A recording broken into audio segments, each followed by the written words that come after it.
नमस्कार.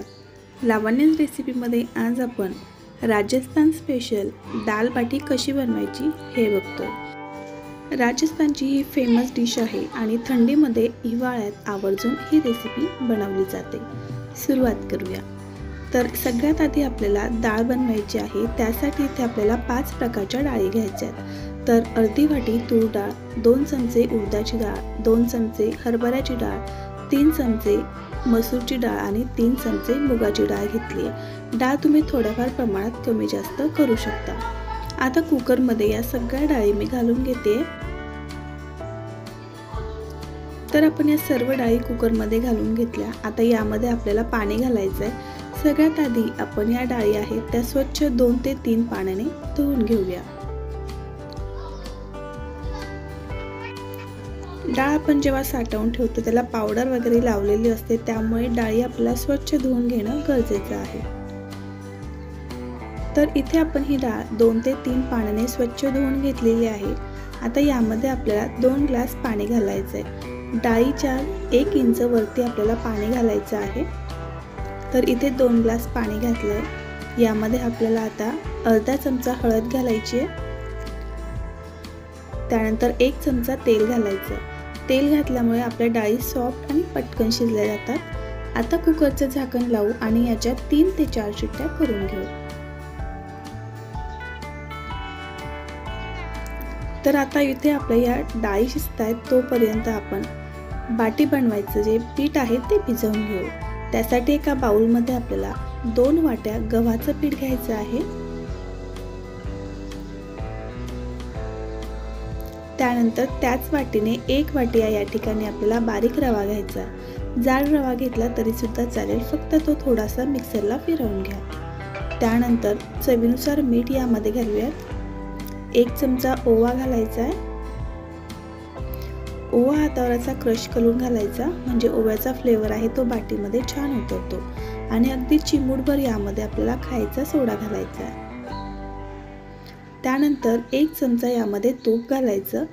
तुपाऐवजी तेल वापरलं तरी देखील चालेल, परंतु आपण डाळ बाटी बनवतो आहे त्यामध्ये तुपाचा वापर राजस्थानमध्ये जास्त प्रमाणात केला जातो. त्यामुळे खुसखुशीत बाटी हवी असेल तर यामध्ये तुपाचाच वापर करावा. आता हे तूप आणि मीठ हे सगळं साहित्य आहे, आपण याला पिठाला व्यवस्थित असं चोळून घेऊया. त्यानंतर यामध्ये आता थोडं पाणी घालायचं आणि आपल्याला हे पीठ आहे ते छान घट्ट असं भिजवायचं आहे. हे जे बाटीचं पीठ आपण भिजवतो त्यामध्ये एकदम पाणी घालायचं नाही. हे पीठ आपल्याला घट्टच हवं आहे, त्यामुळे थोडं पाणी घालत या पद्धतीने असं पीठ भिजवून घ्यायचं. आता यावर झाकण ठेवायचं आणि 15 ते 20 मिनिटांसाठी साईडला ठेवायचं. आता या ठिकाणी बघा आपली डाळ छान सॉफ्ट अशी शिजलेली आहे. चमच्याने आपण ती थोडीशी घोटून घेऊ, म्हणजे एकसंध होईल. त्यानंतर या ठिकाणी आपण डाळीला तडका देण्यासाठी बारीक चिरलेला कांदा, बारीक चिरलेली कोथिंबीर, चिरून घेतलेला लसूण आणि अद्रक घेतलाय. त्याचप्रमाणे टोमॅटो सुद्धा छान बारीक चिरून घेतलाय. आता आपण डाळीला तडका देऊ. तर आता गॅसवर कढई ठेवली आहे. कढईमध्ये आपल्याला 3 ते 4 चमचे तूप घालायचं आहे. या ठिकाणी तुम्ही तेलही वापरू शकता, परंतु राजस्थान पद्धतीने आपण बनवतोय. राजस्थानमध्ये तुपाचा वापर जास्त प्रमाणात केला जातो, तेव्हा ही डाळ आहे ती जास्त टेस्टी लागते. त्यानंतर मोहरी, जिरं, बारीक चिरलेला लसूण आणि बारीक चिरलेलं आलं यामध्ये घालायचं. लसूण आलं चांगला फ्राय झाला की यामध्ये बारीक चिरलेला कांदा घालूया. आता कांदाही आपल्याला चांगला गुलाबी होईपर्यंत यामध्ये परतून घ्यायचा आहे. तर साधारण 2 मिनिटं आपण या ठिकाणी कांदा व्यवस्थित परतून घेतला. त्यानंतर यामध्ये आपण टोमॅटो घालू. हा टोमॅटो पण आपल्याला छान सॉफ्ट होईपर्यंत परतून घ्यायचा आहे. आता टोमॅटो पटकन सॉफ्ट व्हावा त्यामुळे आपण यावर झाकण ठेवू 2 ते 3 मिनिटांसाठी, म्हणजे टोमॅटो आहे तो पटकन सॉफ्ट होईल आणि लवकर शिजला जाईल. तर 2 मिनिटांनी बघा या ठिकाणी आपला टोमॅटो सुद्धा छान असा सॉफ्ट झालेला आहे. आता यामध्ये आपण मसाले घालू. 1 चमचा लाल मिरची पावडर, पाव चमचा हळद पावडर, अर्धा चमचा कांदा लसूण मसाला आणि अर्धा चमचा गरम मसाला. हे मसाले आपण यासोबत व्यवस्थित असे परतून घेऊया, म्हणजे मसाल्यांचा कच्चेपणा आहे तो पूर्णपणे गेला पाहिजे.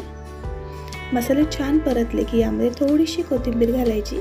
कोथिंबीर आपण अशी मसाल्यामध्ये घातली तर कोथिंबीरीचा फ्लेवर आहे तो संपूर्ण पदार्थामध्ये उतरतो। त्यानंतर थोडंसं पाणी घालायचं म्हणजे आपले आता हे जे मसाले आहेत ते अगदी व्यवस्थित पूर्णपणे शिजून जातील आणि ते करपणार नाही। व्यवस्थित मिक्स करून घ्यायचं, झाकण ठेवायचं, 2 मिनिटांसाठी वाफ काढून घेऊ। तर या ठिकाणी बघा 2 ते 3 मिनिटांनंतर या ठिकाणी आपला मसाला आहे तो अगदी मस्त झालेला आहे, व्यवस्थित असा शिजलेला आहे। तर असा छान तेल सुटेपर्यंत मसाला परतून घ्यायचा। त्यानंतर आपण शिजवून घेतलेल्या ज्या डाळी आहेत त्या यामध्ये घालायच्या आणि मसाल्यासोबत व्यवस्थित अशा मिक्स करून घ्यायच्या। तर ही जी डाळ आहे ती फक्त आपण बाटीसोबतच नाही तर चपाती, पराठा यासोबत सुद्धा बनवू शकतो किंवा जिरा राईस यासोबत सुद्धा ही डाळ आहे ती अप्रतिम लागते। त्यानंतर यामध्ये पाणी घालायचं। तर ही जी डाळ आहे ती आपल्याला खूप जास्त पातळ करायची नाही आहे। ज्या पद्धतीने आपण ढाबा स्टाईल डाळ तडका बनवतो ना, अगदी त्याच पद्धतीने याची कन्सिस्टन्सी ठेवायची आहे। त्यानंतर यामध्ये आता बारीक चिरलेली कोथिंबीर घालून व्यवस्थित मिक्स करायचं आणि सगळ्यात शेवटी घालायचं आहे चवीनुसार मीठ। तर मीठ या ठिकाणी आपल्याला सगळ्यात शेवटी घालायचं म्हणजे आपल्याला अंदाज येतो की आपल्याला मीठ किती हवं आहे। व्यवस्थित मिक्स करून घ्यायचं आणि साधारण 5 ते 6 मिनिटं मंद गॅसवर आपण डाळ छान खळखळी उकळू येईपर्यंत शिजवून घेऊ। आता आपली डाळ आहे ती शिजते आहे एका गॅसवर, तोपर्यंत आपण बाटी बनवायला घेऊ। तर आज आपण इथे कढईमध्ये वाटी बनवतोय। कढई गॅसवर ठेवलेली आहे, त्यावर आपल्याला वाटी ठेवायची आहे। झाकण लावून आपल्याला कढई मंद गॅसवर प्रीहीट करण्यासाठी ठेवायची आहे। तर कढई आपण प्रीहीट करण्यासाठी ठेवलेली आहे, तोपर्यंत आपण आता या बाटीज बनवून घेऊ। तर आपलं हे पीठ आहे व्यवस्थित असं भिजलं गेलेलं आहे। याला थोडासा तेलाचा हात लावून व्यवस्थित पुन्हा एकदा छान मळून घ्यायचं। त्यानंतर ज्या प्लेटमध्ये किंवा ताटामध्ये आपल्याला ज्या बाटीज आहेत त्या बेक करायच्या आहेत किंवा शेकून घ्यायच्या आहेत, त्याला थोडंसं तूप लावायचं। आता आपल्याला या पिठाचा छोटासा गोळा घ्यायचा आहे आणि अशी दोघं हाताने अशी खोलगट वाटी तयार करायची, म्हणजे आपली जी वाटी आहे ती आतून छान पोकळ होईल। आणि आपण पुरणपोळीच्या ज्या कडा अशा व्यवस्थित कडेने पॅक करतो ना, त्याच पद्धतीने याच्या कडा आहेत ते व्यवस्थित पॅक करून घ्यायच्या आहेत, जेणेकरून आपली बाटी आतून छान खुसखुशीत आणि पोकळ होईल। तर या पद्धतीने आपल्याला ही बाटी बनवायची आणि जे क्रॅक्स राहिलेत ना, तर ते सुद्धा आपल्याला तसेच ठेवायचे आहेत, म्हणजे आपली बाटी छान खुसखुशीत होतात। आता याच पद्धतीने आपल्याला या सगळ्या बाटी बनवून घ्यायच्या आहेत।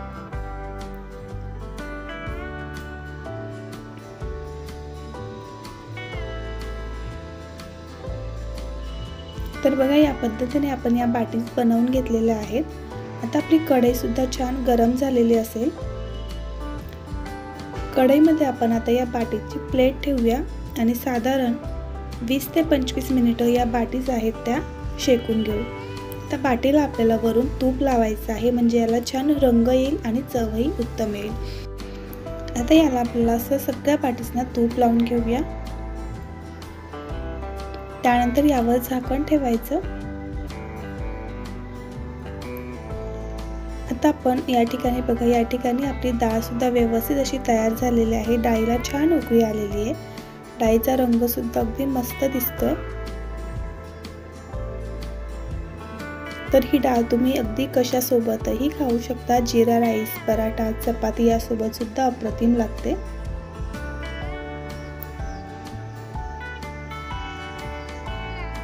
आता 15 मिनिटांनंतर बघा आपण या बाटीज आहेत त्या चेक करू। तर या ठिकाणी बघा बाटीला छान असे क्रॅक्स केलेले आहेत, याचा अर्थ आपली बाटी अगदी परफेक्ट अशी झालेली आहे। आता खालच्या साईडने बाटी व्यवस्थित शेकली गेली असेल, बघा याचा कलर थोडासा चेंज झालेला आहे।